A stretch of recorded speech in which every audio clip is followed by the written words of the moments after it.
Fala Geek, aqui quem fala é Felipe e hoje a gente mergulha na HQ Mark Spector, Cavaleiro da Lua, edição número 1. E se você curte esse tipo de conteúdo, apoiar o canal com a sua inscrição e aquele like já ajuda demais. Agora, se quiser ver os vídeos assim que são postados, antes de todo mundo, é só se tornar membro Geek do canal por apenas R$ 3,99. É baratinho e faz uma diferença gigantesca para manter o canal vivo. No oitavo dia, Mark Spector é convocado ao escritório do Sr. Smith para ouvir, formalmente, que fracassou. O chefe começa frio, corrigindo o tratamento de Sr. Spector para Mark, e afirma que a empresa lhe deu todas as oportunidades possíveis, perguntando se ele concorda com isso. Sem esperar resistência, declara que Mark decepcionou a companhia e o decepcionou pessoalmente. Tudo isso enquanto o Senhor Medo apenas observa atrás. Mark abaixa a cabeça e aceita a culpa, respondendo que sente muito. Mark, muito confuso, tenta perguntar quem é a figura que ele percebe ali atrás, mas é interrompido por uma ordem seca de não olhar. Smith retorna o foco e o obriga a encará-lo, exigindo que declare seu cargo. Pressionado, Mark admite que é o carteiro. Em seguida, Smith conduz um interrogatório, passo a passo. Quais são suas responsabilidades? Entregar a correspondência, diz Mark. E Smith retruca. Você entregou? Mark responde que entregou quase toda a correspondência. Então vem um ponto central. Havia uma carta restante em seu carrinho. Smith mostra o envelope e exige explicação. Mark, visivelmente abalado, admite que não sabia para onde ele deveria ir. Smith rebate que ele sabe. O nome do destinatário é Jean-Paul Duchamp. Smith empurra o papel e caneta e ordena que Mark escreva o endereço. Ele tenta resistir, insiste que não sabe, mas o chefe declara que não acredita nele. A pressão aumenta. Mark gagueja, tenta formular uma resposta, mas acaba explodindo. Diz que não sabe, que só quer fazer um bom trabalho, que quer terminar o trabalho, mas que não consegue. Smith encerra com frieza. Afirma que Mark não tem o que é preciso e o dispensa pelo resto do dia. Mark pede desculpas repetidas vezes e começa a sair, mas é chamado de volta.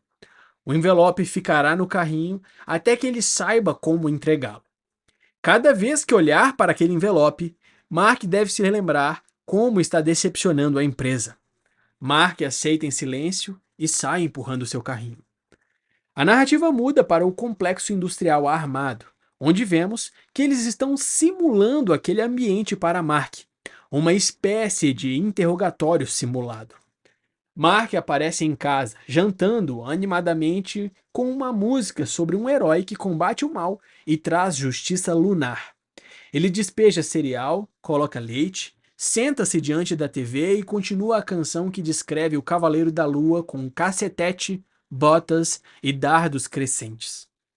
Enquanto isso, Smith supervisiona tudo o que ele faz. É uma operação tecnológica complexa. Explicam que a agência bizantina investiu pesado para esconder o avatar de uma inteligência ultraterrestre de seu patrono. E esse avatar é Mark Spector. Ele exige garantias. Quando sugerem forçar Mark, Smith recusa. Não se força Mark Spector. Ele é obstinado. Tortura não funcionaria. Smith explica que para fazer Mark agir, é preciso explorar sua natureza.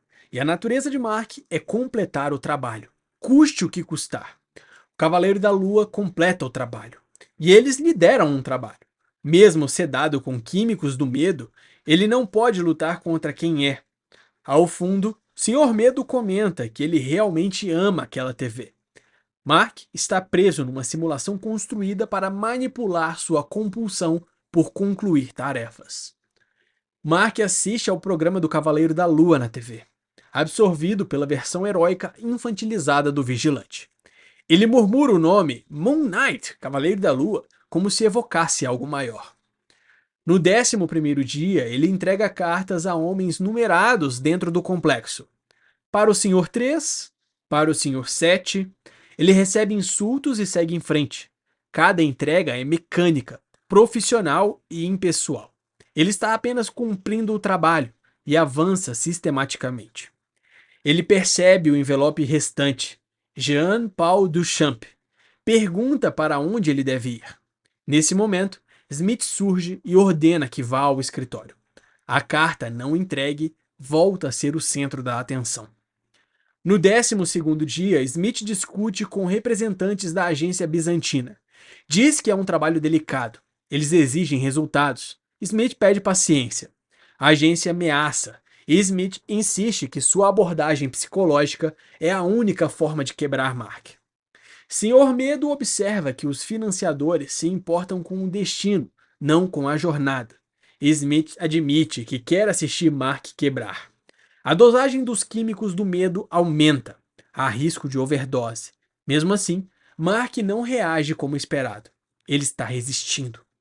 No 15º dia, uma voz interna alerta Mark de que Smith é um valentão, um bully. Ele responde que não pode enfrentá-lo. A voz insiste: valentões só entendem uma coisa. No bebedouro, exausto, ele ouve a resposta final da persona luminosa do Cavaleiro da Lua. Violência, a resposta. No 17º dia, alertam que a dosagem está alta demais e que Mark fala sozinho. Smith ordena aumentar mais ainda. Ele aceita o risco. Mas antes que avancem, surge a notícia. Um guarda externo foi encontrado morto. Eles foram invadidos. Mark leva a correspondência ao Sr. 15. O ambiente está escuro. Ele pisa em algo. É sangue. Um corpo jaz numa poça vermelha. Então Mark entra em choque. A simulação agora incorpora um assassinato real. O responsável aparece, mascarado, elegante, com uma faca girando nos dedos e um medalhão dourado no peito. É Zodíaco. Ele o saúda como Cavaleiro da Lua e diz que sentiu sua falta. Ele entrega uma caixa manchada de sangue e manda Mark verificar o destinatário. É para ele mesmo. Diz que é um presente de aniversário atrasado e manda abrir. Enquanto Mark abre, Zodíaco afirma ter uma teoria. O medo só vai até certo ponto. Quando alguém percebe o que tiraram dele e o que ele deveria ser, algo então desperta. A presença do Cavaleiro da Lua se impõe. Ele resiste. Portas são arrombadas. Homens armados invadem. Zodíaco avisa que estão vindo e que se ele não vestir o traje, eles vencerão. Mark pergunta o que deve fazer. A persona do Cavaleiro da Lua responde que colocaria a máscara e que mataria todos ali dentro. Os invasores rompem a entrada e a decisão de Mark precisa ser tomada agora. É então que vemos que Mark veste a máscara e capa, agora como o Cavaleiro da Lua. Avança contra os invasores com agressividade calculada. Zodíaco surge ao seu lado, atuando em coordenação. Essa foi uma pincelada da história da HQ Mark Spector, Cavaleiro da Lua, edição número 1. Eu espero que você tenha gostado. Não esquece de deixar o seu like e se inscrever no canal para acompanhar de perto mais histórias como essa. Valeu!